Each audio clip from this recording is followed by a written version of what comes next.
স্বাগত নিউজ 24 সন্ধ্যার সংবাদে। পুরো সংবাদের সাথে আছি আমরা দুজন, আমি আফরিন আনোয়ার এবং আমি ফারদাস জুই। দেয়ালকেই বানিয়েছেন ছবি আঁকার ক্যানভাস, নিপুণ হাতে ফুটিয়ে তুলেছেন নানা চিত্রকর্ম। ইচ্ছে দেশের সব দেয়ালেই থাকবে তার তুলির আঁচড়।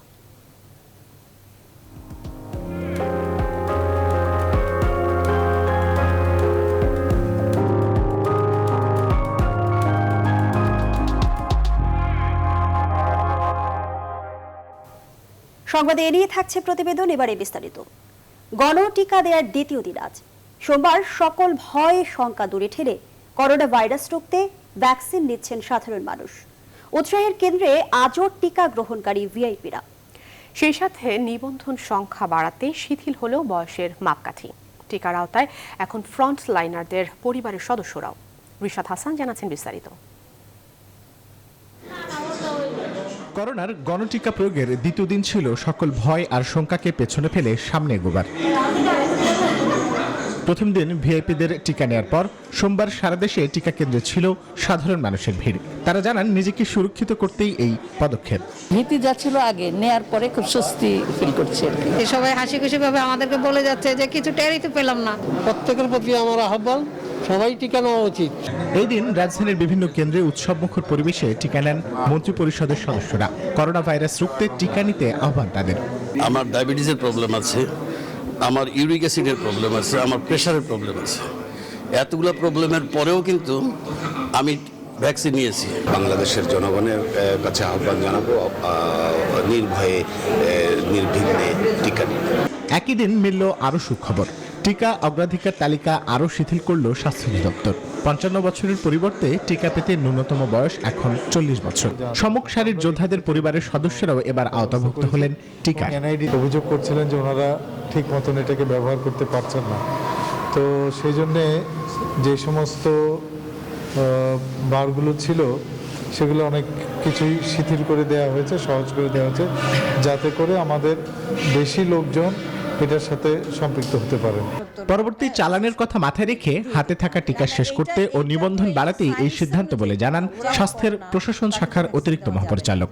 আমাদের হাতে যে পরিমাণ টিকা আছে, এই টিকার আমাদের শেষ করতে হবে, কারণ আবার দ্বিতীয় লটের টিকা আসবে। সেই জন্য পরিকল্পনা একটু পরিবর্তন। স্বাস্থ্য অধিদপ্তর বলছে জনসাধারণের সুবিধার্থে টিকা কেন্দ্রে থাকছে অন স্পট রেজিস্ট্রেশন সুবিধা। শুধু জাতীয় পরিচয়পত্র দিয়েই এখন করা যাবে নিবন্ধন। রিশাদ হাসান, নিউজ 24, ঢাকা। এদিকে যাদের বয়স অন্তত 40 তাদের এবং করোনা টিকা গ্রহণকারী ব্যক্তির পরিবার যাতে টিকা নিতে পারেন তা নিশ্চিত করতে বলেছেন প্রধানমন্ত্রী শেখ হাসিনা। সোমবার মন্ত্রিপরিষদের বৈঠকে এই নির্দেশনা দেন প্রধানমন্ত্রী। টিকার প্রথম ডোজ দেওয়ার 1 থেকে 1.5 মাসের মধ্যে দ্বিতীয় ডোজ দেওয়ারও তাগিদ দিয়েছেন সরকার প্রধান। আরও জানাচ্ছেন শালি জয়। সচিবালয় মন্ত্রিসভার নিয়মিত বৈঠকে গণভবন থেকে ভার্চুয়াল প্ল্যাটফর্মে যুক্ত হন প্রধানমন্ত্রী শেখ হাসিনা। বৈঠকের শুরুতে দেয়া বক্তব্যে প্রধানমন্ত্রী বলেন, করোনার টিকা নিলেও মাস্ক পরা এবং স্বাস্থ্যবিধি মেনে চলার অভ্যাস অব্যাহত রাখতে হবে। সেকেন্ড ডোজে আছে হচ্ছে ওটা বোধহয় 8 থেকে 12 সপ্তাহ টাইম নিতে পারে, তবে আমরা চাচ্ছি একটু আর্লি মানে সেকেন্ড ডোজটা দিয়ে দেওয়া। হয়তো বলছি 1.5 মাসের মধ্যে, 1 মাস থেকে 1.5 মাসের মধ্যে সেকেন্ড ডোজ দিয়ে এগুলি তাড়াতাড়ি শেষ করা। এ সময় পরিচ্ছন্নতা কর্মীদের জন্য দ্রুত ভ্যাকসিনের ব্যবস্থা করারও নির্দেশ দেন তিনি। ওই যে বিভিন্ন বাহিনীগুলি সব, আর একটা হচ্ছে পরিচ্ছন্নতা কর্মী, তাদেরটা কিন্তু খুবই গুরুত্বপূর্ণ। এই জন্য আমার মনে হয় পরিচ্ছন্নতা কর্মীদেরকে খুব দ্রুত নিয়ে এসে তাদের দিয়ে দেওয়া। প্রথমে যারা ফ্রন্ট লাইনার, যেমন মানে চিকিৎসক বা চিকিৎসার সাথে সংশ্লিষ্ট যারা, তারপরে ল এনফোর্সিং এজেন্সিজ, তারপরে বাহিনীগুলি যারা মানে অ্যাক্টিভলি কাজ করেছে এবং করে যাচ্ছে, তাদেরকেই আমরা আগে বলছি। যেখানে আমাদের নেতাকর্মীরা যথেষ্ট কাজ করছে এবং তারা রেজিস্ট্রেশন করলে মনে হয় আস্তে করতে পারবে। বৈঠক শেষে মন্ত্রিপরিষদ সচিব জানান, টিকা নেয়ার বয়সসীমা 55 থেকে কমিয়ে 40 করার নির্দেশ দিয়েছেন সরকার প্রধান। মাননীয় প্রধানমন্ত্রী নির্দেশ দিয়ে দিয়েছেন 40 বছর পর্যন্ত রেজিস্ট্রেশন করা যাবে। কেউ যদি ধরেন রেজিস্ট্রেশন করতে ব্যর্থ হন, তাহলে উনি যদি এনআইডি কার্ডটা নিয়ে সেন্টারে যান, ওইখানে রেজিস্ট্রেশন করে উনি টিকা দিতে পারবেন। এই ব্যবস্থা করতে এইচপিএম আজকে ইনস্ট্রাকশন দিয়ে দিয়েছেন। গ্রাম অঞ্চলে যারা আছেন তারা যদি ইউনিয়ন ডিজিটাল সেন্টারে যান, আর শহরে যে বিজনেস সেন্টারগুলো আছে সেখানে গেলেই তো রেজিস্ট্রেশন করতে পারবে। বৈঠকে শিশু দিবা যত্ন কেন্দ্র আইন 2021-এর খসড়ার চূড়ান্ত অনুমোদন দেয় মন্ত্রিসভা। শাহ আলী জয়, নিউজ 24, ঢাকা। খালেদা জিয়ার মুক্তির আন্দোলনে খুব শিগগিরই মাঠে নামবে বিএনপি। দলের নেতাদের নিয়ে প্রতিবাদ সমাবেশের এই ঘোষণা দেন স্থায়ী কমিটির সদস্য মির্জা আব্বাস। বিএনপি নেত্রী খালেদা জিয়াকে মুক্ত করার মাধ্যমে গণতন্ত্রকে তারা মুক্ত করতে পারবেন বলেও আশা করেন। এ সময় বিএনপি নেতারা সরকারকে আল জাজিরার প্রতিবেদন ভুল প্রমাণেরও আহ্বান জানান। আলী তালুকদারকে সাথে নিয়ে বিস্তারিত জানাচ্ছেন তৌহিদ শান্ত। 8 ফেব্রুয়ারি 2018 সালে গুলশানের বাসভবন ফিরোজা থেকে বেলা 10টায় বকশীবাজারের বিশেষ আদালতের উদ্দেশ্যে রওনা হয়েছিলেন খালেদা জিয়া। দুর্নীতির 2 মামলায় 17 বছরের কারাদণ্ড নিয়ে নাজিমুদ্দিন রোডের পুরনো কেন্দ্রীয় কারাগারের একমাত্র বন্দী হিসেবে সাজা ভোগ শুরু হয় বিএনপি নেত্রীর। বছরখানেক সেই কারাগারে আরো কিছুদিন বঙ্গবন্ধু শেখ মুজিব মেডিকেল বিশ্ববিদ্যালয়ের কারা কেবিনে আর সরকারের নির্বাহী আদেশে সাজা স্থগিতের সিদ্ধান্তের পর গত বছরের 25শে মার্চ থেকে আজ পর্যন্ত গুলশানের বাসভবন ফিরোজাতেই শর্তাধীন জীবনযাপন করছেন খালেদা জিয়া। সোমবার জাতীয় প্রেস ক্লাবের সামনে এই কারাজীবন থেকে মুক্তির প্রত্যাশায় তার দলের নেতাকর্মীরা প্রতিবাদ সমাবেশ করে। বেগম খালেদা জিয়াকে মিথ্যের সাজা দিয়ে আজকে কারাগারে রেখেছে। প্রতিটা দিন, প্রতিটা ঘন্টা, প্রতিটা সেকেন্ডের হিসাব আমাদেরকে আপনাদের দিতে হবে। দলের নেতাকে মুক্ত করতে না পারার গ্লানি স্বীকার করেই নেতারা জানান খালেদা জিয়ার পূর্ণ মুক্তি আদায়ে অচিরেই মাঠে নামবে বিএনপি। দলকে সুন্দরভাবে সুগঠিত করে ইনশাআল্লাহ অচিরেই আমরা মাঠে নামবো, দেশনেত্রী বেগম খালেদাকে মুক্ত করব এবং তারেক রহমানকে আমরা দেশে ফিরিয়ে আনবো। যা করলে সরকার ভয় পাবে, সরকার মনে করবে সময় নাই, গণতন্ত্র ফেরত দিতে হবে। সেই কাজটি করতে হবে খালেদা জিয়ার একজন কর্মী হিসাবে। চিকিৎসার কারণে সাজা স্থগিতের সুযোগ হলেও রাজপথের আন্দোলনে তাকে মুক্ত করা সম্ভব হবে কিনা এ নিয়ে ঢের সংশয় প্রকাশ করেন দলটির শুভাকাঙ্ক্ষীরাই। তৌহিদ শান্ত, নিউজ 24, ঢাকা। আল জাজিরা কাল্পনিক রিপোর্ট প্রকাশ, প্রধানমন্ত্রীর ইমেজকে খাটো করার চেষ্টা। সকালে কুষ্টিয়ায় নিজ বাসভবনে সাংবাদিকদের একথা বলেন আওয়ামী লীগের যুগ্ম সাধারণ সম্পাদক মাহবুবুল আলম হানিফ। বলেন, বিএনপি জামায়াত সবসময় ষড়যন্ত্রের পথ খুঁজতে থাকে, তবে তাদের উদ্দেশ্য সফল হবে না। একটা উদ্ভট টাইপের একটা স্টোরি বানিয়ে মানে প্রধানমন্ত্রী ইমেজকে তারা খাটো করার জন্য একটা চেষ্টা করেছে। এই বিএনপি জামাত এবং তাদের মিত্ররা বরাবরই ষড়যন্ত্র করে আসছে। বিভিন্ন সময় তারা চেষ্টা করছেন। তারা আগে রাজনৈতিক কর্মসূচির নাম করে ধ্বংসাত্মক কার্যকলাপ করেছেন। গণফোরাম ছাড়ার কারণ ডক্টর কামাল হোসেন নন, তবে দলের অন্যদের সঙ্গে মতবিরোধ ছিল। জানিয়েছেন যোগ দেওয়ার মাত্র 1.5 বছর গণফোরামের সাধারণ সম্পাদক পদ ছেড়ে যাওয়া ডক্টর রেজা কিবরিয়া। সোমবার বিকেলে গুলশানে নিজ বাসায় গণমাধ্যম কর্মীদের সাথে কথা বলেন দেশের বর্তমান রাজনৈতিক পরিস্থিতি এবং তার আগামী পরিকল্পনা নিয়েও। বিস্তারিত জানাচ্ছেন মাসুদা লাবনীর রিপোর্টে। অর্থনীতিবিদ ও সাবেক অর্থমন্ত্রী শাহ এএমএস কিবরিয়ার ছেলে ডক্টর রেজা কিবরিয়া দেশের জন্য কাজ করতে বিদেশ থেকে ফিরে যোগ দিয়েছিলেন ডক্টর কামাল হোসেনের গণফোরামে, কিন্তু পদত্যাগ করেছেন সে দল থেকেও। পদত্যাগের পর মুখোমুখি হন গণমাধ্যমের সামনে, জানান দল ছাড়ার কারণ ডক্টর কামাল হোসেন নন। দেশের আসল সমস্যাগুলি নিয়ে এদের চিন্তাভাবনা অত বেশি না। দলে যারা আছেন তাদের মধ্যে যে চিন্তাধারা, যে বিরোধী দল হিসেবে কী ধরনের অবস্থান নেওয়া উচিত সরকারের বিরুদ্ধে, এটা নিয়ে কিছু মতের পার্থক্য আছে। গণফোরাম ছাড়ার পর দেশে থাকলেও অন্য কোনো দলে যোগ দেওয়ার কথা ভাবছেন না এই মুহূর্তে। দেশের কোনো পরিবর্তন হলে, একটা নির্বাচন হলে আমি ডেফিনেটলি এটাতে অংশগ্রহণ করবো। আমার এলাকা থেকে কিভাবে করব দলের পরে চিন্তা করব। ডক্টর রেজা কিবরিয়া মনে করেন গণতন্ত্রের সৌন্দর্য প্রতিবাদ হবে সংসদের ভেতরে বাইরে, কিন্তু দেশে এই অবস্থা অনুপস্থিত। আমি সরে যাওয়াতে এখন তাদের মধ্যে পদ পদবি নিয়ে তারা যে প্রতিযোগিতা করতে চায় এটা করুক, আমি ওদের এটাতে বাধা দিতে চাই। এখন সবার মধ্যে একটা আশা আলো যে ভালো কিছু হবে। গণফোরাম ছাড়লেও বাবার মতো জনগণের সেবায় নিজেকে রাখতে চান নিয়োজিত। এছাড়াও দেশের গণতন্ত্র, সামাজিক ন্যায় বিচার ও সুশাসন প্রতিষ্ঠায় কাজ করতে চান ডক্টর রেজা কিবরিয়া। মাসুদা লাবনী, নিউজ 24, ঢাকা। মাঠ পর্যায় থেকে উচ্চ পর্যায় পর্যন্ত দুর্নীতি বিদ্যমান, এতে সন্দেহের কোনো অবকাশ নেই। এই মন্তব্য খুদ দুদক চেয়ারম্যান ইকবাল মাহমুদের। তবে দুর্নীতি প্রতিরোধে চেষ্টা স্বায়ত্তশাসিত সংস্থাটি করছে বলেও দাবি তার। সোমবার দুপুরে দুদক কার্যালয়ে সংস্থার 2019 সালের বার্ষিক প্রতিবেদন নিয়ে গণমাধ্যম কর্মীদের সঙ্গে মত বিনিময়ে এসব কথা বলেন দুদক চেয়ারম্যান। আলী তালুকদারের প্রতিবেদন।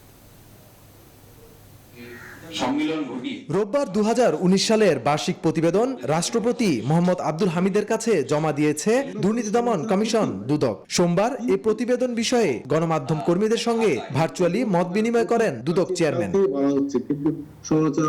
বলেন, মাঠ পর্যায় থেকে উচ্চ পর্যায় পর্যন্ত দুর্নীতি বিদ্যমান, তবে দুর্নীতির ব্যাপকতা রোধে দুদক কঠোর ব্যবস্থা নিয়েছে বলেও দাবি করেন দুদক চেয়ারম্যান। এনজিও দুর্নীতির বিরুদ্ধে কাজ করে, তাদের কোনো স্ট্র্যাটেজিক ফাংশন আপনার সাংবাদিক দেখি নাই। So that is the gap. সরকারি প্রতিষ্ঠানগুলোর সঙ্গে জনগণের যে সম্পর্ক, সার্ভিসের যে সম্পর্ক, দ্যাট ইজ ডটেড লাইন। সেই জন্য আমরা বলছি লেট দেয়ার বি সিস্টেম।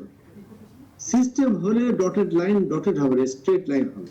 পুলিশের দুর্নীতি বন্ধে থানা ভারপ্রাপ্ত কর্মকর্তা পুলিশ ক্যাডার থেকে নিয়োগের জন্য রাষ্ট্রপতির কাছে প্রস্তাব দিয়েছে দুদক। এটা হলে দুর্নীতি অর্ধেক কমে যাবে বলে মনে করেন দুদক চেয়ারম্যান।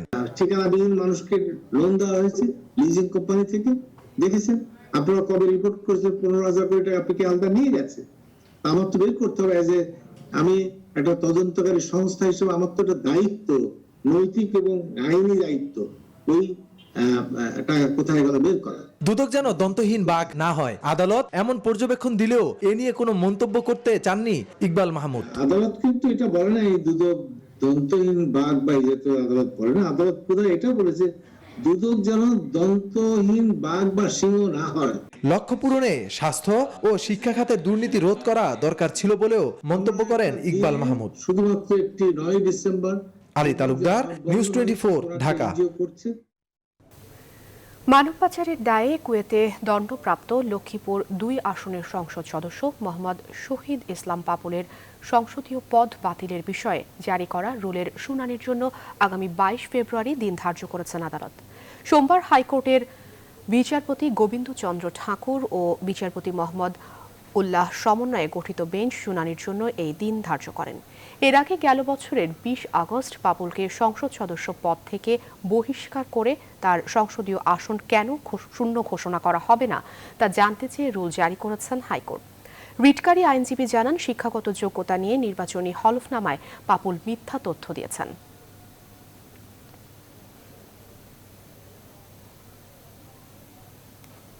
সন্ধ্যা সংবাদের এই পর্যায়ে একটা বিরতি নিচ্ছি। আর খবর নিয়ে ফিরছি একটু পর। বিরতির পর আবারও স্বাগত। আপনারা দেখছেন নিউজ 24 সন্ধ্যা সংবাদ। আল জাজিরার all the prime minister's man এর মূল তথ্যদাতা সামির আসল পরিচয় কি? বিভিন্ন সামাজিক যোগাযোগ মাধ্যম ও পত্রপত্রিকার খবর ঘেঁটে তা জানার চেষ্টা করেছেন Fakhrul Islam. All the prime minister's man, Al জাজিরার এই বিতর্কিত প্রতিবেদন নিয়ে আলোচনা সমালোচনা এখন তুঙ্গে। সেই বিতর্কে আছে একটি প্রশ্ন, এই প্রতিবেদনের সূত্রধর সামি আসলে কে? সামাজিক যোগাযোগ মাধ্যম ও বিভিন্ন শ্রেণীর পত্রপত্রিকা ও টেলিভিশনে এরই মধ্যে প্রশ্নের জবাব খোঁজা শুরু হয়েছে। এসব ঘেঁটে দেখা যায় লম্বা গোলগাল মোটাসোটা নাদুস নুদুস চেহারার এই সামি আসলে একজন প্রতারক। প্রতারণায় তার হাতে খড়ি ছাত্র জীবনে। সামরিক কর্মকর্তা বাবার পোশাক পরে তখন থেকেই তিনি নিজেকে সামরিক অফিসার পরিচয় দিয়ে প্রতারণা করতেন। ক্যাডেট কলেজে ভর্তি হলেও সেখান থেকে বহিষ্কৃত হন, অবাঞ্ছিত হন সব ক্যান্টনমেন্টেও। তারই এক ঘনিষ্ঠ বন্ধু ফেসবুকে এসব তথ্য দিয়েছেন। তিনি জানান 2006 সালে ভুয়া র্যাব কর্মকর্তা পরিচয় দিয়ে প্রতারণার জন্য গ্রেফতার হয়েছিলেন তিনি। 15-16 বছরের দিকে তখন থেকে ড্রাইভার শুরু করে, মেয়েদের টিচিং করতো, আর এমন কোনো বাজে কাজ নেই যে ও না করতো। এই নিয়ে ওর স্কুলে অনেক নিয়ম ভঙ্গের অভিযোগ ছিল কুমিল্লা ক্যাডেট থেকে। এরপর রাজনীতিতে জড়ান সামি। বিভিন্ন দেশদ্রোহীমূলক কর্মকাণ্ডে আরো কয়েকটি মামলার আসামি হলে হাঙ্গেরি পাড়ি দেন সামি। আল জাজিরায় সামির হঠাৎ উত্থানে বিস্মিত হন তার সহপাঠী বন্ধুরাও। মুখোশ খুলতে থাকে সামির। আসলে বলতো এক এক সময় এক একটা বলতো, দেখা গেছে কোনো সময় মানে এই পরিচয় দিত, কখনো ওই পরিচয় দিত। ও একবার কি হয়েছে, ওর বাবার ইউনিফর্ম পরে সে আমাদের বিভিন্ন জায়গায় বলতো যে সে আর্মি অফিসার। নিজেকে কখনো তানবীর আহমেদ, কখনো সামিউল আহমেদ সহ নানা নাম ধারণ করা স্বামী নেশাগ্রস্ত হয়ে কয়েকবার আটক হন ক্যান্টনমেন্ট এলাকায়ও, জড়ান নানা অপরাধে। গণমাধ্যম বলছে প্রতারক স্বামী তথ্য দেওয়ার ক্ষেত্রেও প্রতারণা করেছেন। সেই তথ্যচিত্রতে যে সমস্ত ব্যক্তিরা বিশেষজ্ঞ হিসেবে এসেছেন তারা কারা? বলা হচ্ছে যে দুর্নীতি করা হয়েছে। কোথায় দুর্নীতি হয়েছে, কে টাকা পেল, কোন পার্টিকুলার কাজে দুর্নীতি করা হয়েছে, এটি কিন্তু এই প্রতিবেদনে অনুপস্থিত। কেউ কেউ প্রশ্ন তুলছে দেশ থেকে পলাতক একজন প্রতারক ও তার বক্তব্য কিভাবে গ্রহণযোগ্যতা পায় ডকুমেন্টারির মূল চরিত্রে। ফখরুল ইসলাম, নিউজ 24, ঢাকা। চট্টগ্রামের আনোয়ারা উপজেলায় এক ব্যবসায়ীকে অপহরণের পর টাকা আদায়ের অভিযোগে 6 পুলিশ কনস্টেবলকে কারাগারে পাঠিয়েছেন আদালত। গ্রেপ্তারকৃত পুলিশ কনস্টেবলরা হলেন আব্দুল নবী, ইস্কান্দর হোসেন, মনিরুল ইসলাম, শাকিল খান, মাসুদ ও মোর্শেদ বিল্লাহ। চট্টগ্রাম রেঞ্জের ডিআইজি আনোয়ার হোসেন জানান, আনোয়ারা থানার পূর্ব বৈরা গ্রামের ব্যবসায়ী আব্দুল মান্নানকে গেল 3 ফেব্রুয়ারি রাত 2টায় ডিবি পুলিশ পরিচয়ে মোটরসাইকেলে করে তুলে নিয়ে যাওয়া হয়। তার কাছে 10 লাখ টাকা দাবি করা হয়। 1,80,000 টাকা দেওয়ার পর ভোর 5টার দিকে পটিয়া উপজেলায় তাকে ছেড়ে দেওয়া হয়। পরে ওই ব্যবসায়ী আনোয়ারা থানায় মামলা দায়ের করলে 6 কনস্টেবলকে গ্রেপ্তার করা হয়।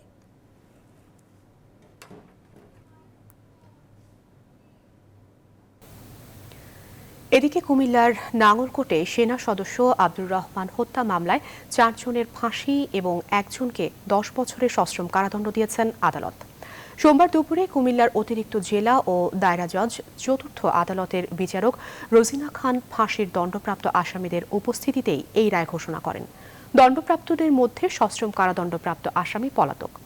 2016 সালের 21 আগস্ট রাতে গ্রামের বাড়ি চাঁদপুর থেকে কর্মস্থল বগুড়া সেনানিবাসে যাবার পথে দুর্বৃত্তরা এলোপাথারিভাবে কুপিয়ে আব্দুর রহমানকে হত্যা করে। প্রায় 5 বছর পর এই মামলার রায় হলো।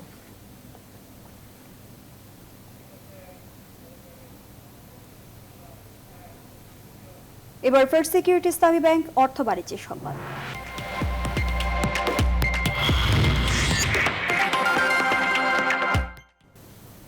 বিদ্যুৎ উৎপাদন শুরু হয়েছে, তবে সঞ্চালন লাইন তৈরি শেষ হয়নি। ফলে দেশের সবচেয়ে বড় বিদ্যুৎ কেন্দ্র পটুয়াখালীর পায়রার উৎপাদন ক্ষমতার 40% বেশি ব্যবহার করা যাচ্ছে না। সংশ্লিষ্টরা বলছেন, গোপালগঞ্জ থেকে ঢাকার আমিনবাজার পর্যন্ত সঞ্চালন লাইন না থাকায় এই বিদ্যুৎ কেন্দ্র পুরোদমে চালু করা যাচ্ছে না। সঞ্জয় কুমার দাসের তথ্যচিত্রে ডেস্ক রিপোর্ট। 2016 সালে নির্মাণ শুরু হওয়া পায়রা তাপ বিদ্যুৎ কেন্দ্রের 620 মেগাওয়াট ক্ষমতার একটি ইউনিট গত মে মাসে বাণিজ্যিক উৎপাদন শুরু করে। সমপরিমাণ ক্ষমতার আরেকটি ইউনিট গত বছর ডিসেম্বরে বাণিজ্যিক উৎপাদনে এসেছে। সংশ্লিষ্টরা জানান, পায়রা বিদ্যুৎ এখন বরিশাল বিভাগ থেকে শুরু করে গোপালগঞ্জ পর্যন্ত আশপাশ এলাকায় দেওয়া হচ্ছে। বিদ্যুৎ রাজধানীতে আনার জন্য 2016 সালেই ঢাকা থেকে গোপালগঞ্জ হয়ে মোংলা পর্যন্ত একটি সঞ্চালন লাইন নির্মাণের প্রকল্প হাতে নেয় power grid company limited. Gopalganj থেকে আমিনবাজার পর্যন্ত সঞ্চালন লাইন নির্মাণ কাজ এখনও শেষ হয়নি, তবে নির্ধারিত সময়ে কাজ শেষ হবে, এমনটাই জানান এই কর্মকর্তা। আশা করতেছি পিজিসিবিও কাজ করতেছেন, তারা ভালোভাবে কাজ করতেছেন। খুব দ্রুতই তারা এই গোপালগঞ্জ টু আমিনবাজারের ট্রান্সমিশন লাইন শেষ করতে পারবেন। প্রকল্প পরিচালক বলছেন, পায়রার 4টি ইউনিটের মধ্যে 2টি থেকে উৎপাদিত হচ্ছে বিদ্যুৎ। যদিও গ্রিডের অপ্রতুলতার কারণে আমরা হয়তো পুরো মাত্রায় 1320 মেগাওয়াট আমরা এখান থেকে এখন এভাকুয়েট করতে পারছি না, কিন্তু আমরা এখন প্রস্তুত আছি। তো যখনই গ্রিড রেডি হবে আমার মনে হয় যে এবছরের শেষে আমরা পুরোটাই, অর্থাৎ 1244 মেগাওয়াট পুরোটাই আমরা এখান থেকে এভাকুয়েট করতে পারবো। পায়রা বিদ্যুৎ কেন্দ্র নির্মাণ করছে রাষ্ট্রায়ত্ত প্রতিষ্ঠান North West Power Generation Company ও চীনের National Machinery Export and Import Corporation. Desk report, news 24। 2021 সালের প্রযুক্তিগত পরিবর্তনে টেলিনরের গবেষণা প্রতিবেদন প্রকাশ করেছে গ্রামীণফোন। সোমবার রাজধানীর জিপি হাউসে এক অনুষ্ঠানে টেলিনরের প্রযুক্তি সংশ্লিষ্ট এ পূর্বাভাসগুলো নিয়ে গবেষণা প্রতিবেদনটি প্রকাশ করে। অনুষ্ঠানে প্রধান অতিথি ছিলেন বাংলাদেশ টেলিযোগাযোগ নিয়ন্ত্রণ কমিশনের চেয়ারম্যান শ্যাম সুন্দর শিকদার। অনুষ্ঠানে টেলিনর রিসার্চের হেড বিয়ন তালে স্যান্ডবার্গ ভার্চুয়ালি যুক্ত হয়ে গবেষণার বিষয়গুলো উপস্থাপন করেন। এ সময় গ্রামীণফোনের প্রধান নির্বাহী ইয়াসির আজমান জানান, ডিজিটাল বাংলাদেশের পথ চলাকে ত্বরান্বিত করতে সম্মিলিতভাবে কাজ করছে তারা।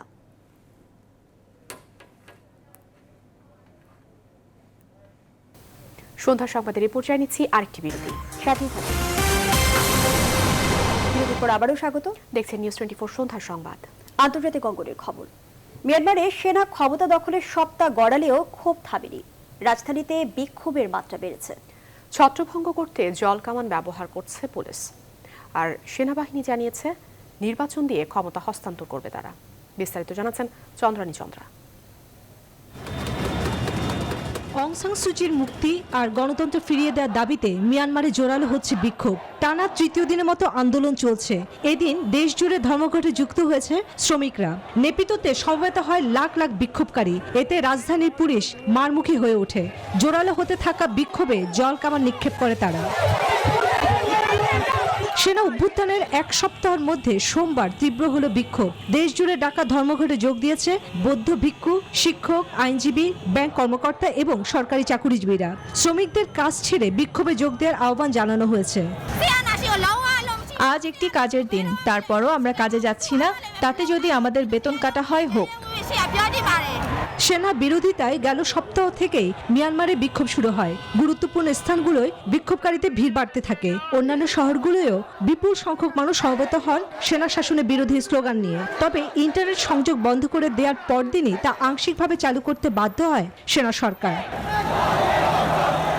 দেশটির সেনাবাহিনী টেলিভিশন মিয়া ওয়াদিতে বলা হয়, 2008 সালে সংবিধান অনুযায়ী আইনসভা, নির্বাহী এবং বিচার বিভাগের ক্ষমতা সেনাপ্রধান সিনিয়র জেনারেল মিং অং লাইংয়ের কাছে হস্তান্তর করা হয়েছে। জরুরি অবস্থা শেষে নতুন নির্বাচনের মাধ্যমে বিজয়ী দলের কাছে ক্ষমতা হস্তান্তর করবে সেনাবাহিনী। তবে আন্তর্জাতিক সম্প্রদায় এই অভ্যুত্থানের নিন্দা জানিয়েছে।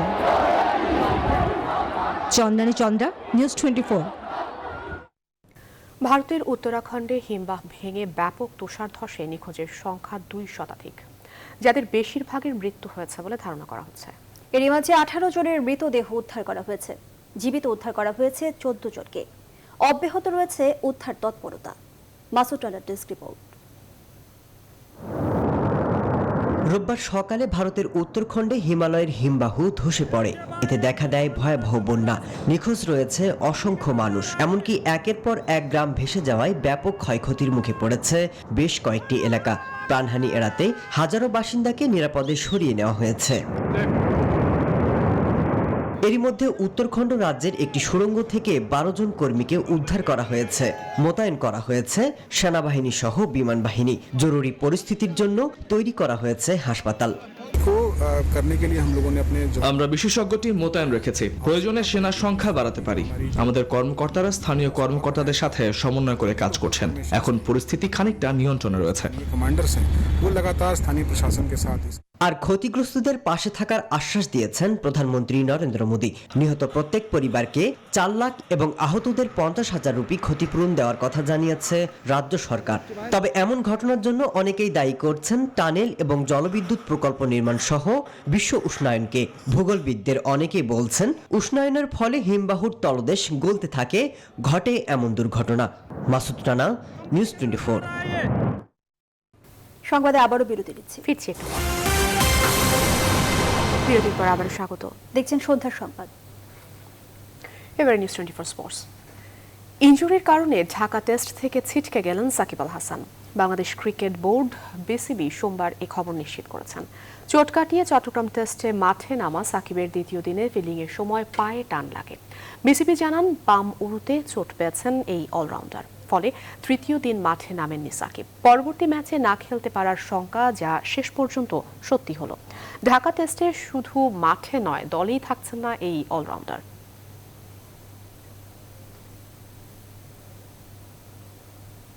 এবারে ফুটবল। পেশাদার লীগ ফুটবলে দুর্দান্ত গতিতে ছুটে চলেছে বসুন্ধরা কিংসের জয়রথ। মুক্তিযোদ্ধা সংসদের বিপক্ষে অস্কার ব্রুজেলের দলের জয় 3-0 ব্যবধানে। এই জয় 7 ম্যাচে 21 পয়েন্ট নিয়ে টেবিলের শীর্ষস্থানটা আরও মজবুত করল ডিফেন্ডিং চ্যাম্পিয়নরা। বিস্তারিত মাহফুজুল ইসলামের রিপোর্টে।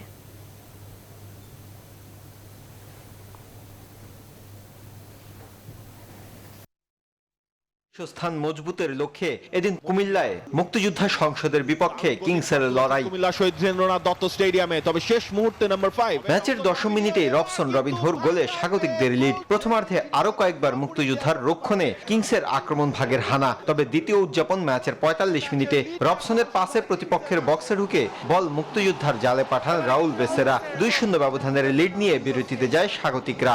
রাউল বেসেরা সিজনে দ্বিতীয়ার্ধে পুরো 5 পরিবর্তন আনেন বসুন্ধরা কিংস কোচ অস্কার। ফল আসে ম্যাচের 75 মিনিটে ডান প্রান্ত দিয়ে বেসেরার পাসে গোল করেন বদলি তহিদুল আলম সবুজ। বদলি হিসেবে নেমে 3-0 এগিয়ে নিলেন। শেষে 3-0 ব্যবধানের বড় জয় নিয়ে মাঠ ছাড়ে বসুন্ধরা কিংস। স্কোর কিন্তু রবসন রবিনিয়র। ইলাইটেড বসুন্ধরা কিংস। মাহফুজুল ইসলাম, নিউজ 24। এবার অন্যরকম এক খবর দিয়ে শেষ করব এখনকার সংবাদ। দেয়ালকেই ছবি আঁকার ক্যানভাস হিসেবে বেছে নিয়েছেন রাজশাহী বিশ্ববিদ্যালয়ের চারুকলার সাবেক শিক্ষার্থী আবুল বাশার। নিপুণ হাতে তুলির আঁচড়ে দেয়ালে ফুটিয়ে তুলেছেন নানা চিত্রকর্ম। তবে শখের বশে শুরু হলেও দেয়াল চিত্রকে ব্যবসায়িক রূপ দিয়েছেন তিনি। আবুল বাশারের তুলির আঁচড়ের খবর জানাচ্ছেন কাজী সাহেব।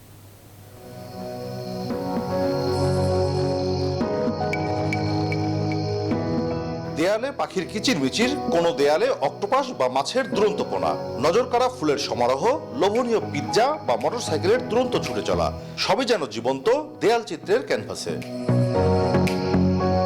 শুরুটা হয়েছিল শখের বশেই, ধীরে ধীরে তা পেশায় পরিণত করেছেন রাজশাহী বিশ্ববিদ্যালয়ের চারুকলা বিভাগের সাবেক শিক্ষার্থী আবুল বাশার। তার তুলির আঁচড়ে নগর জুড়ে গড়ে উঠেছে নতুন এই শিল্পের ক্যানভাস। স্বয়ং বাসা থেকেও আর কি অনুমতি পেয়েছিলাম না। তারপরে একটা ছোট্ট দোকান নেই আর কি আমি 4টা ওয়াল কাজ করি অনেকটা মানে লুকিয়ে।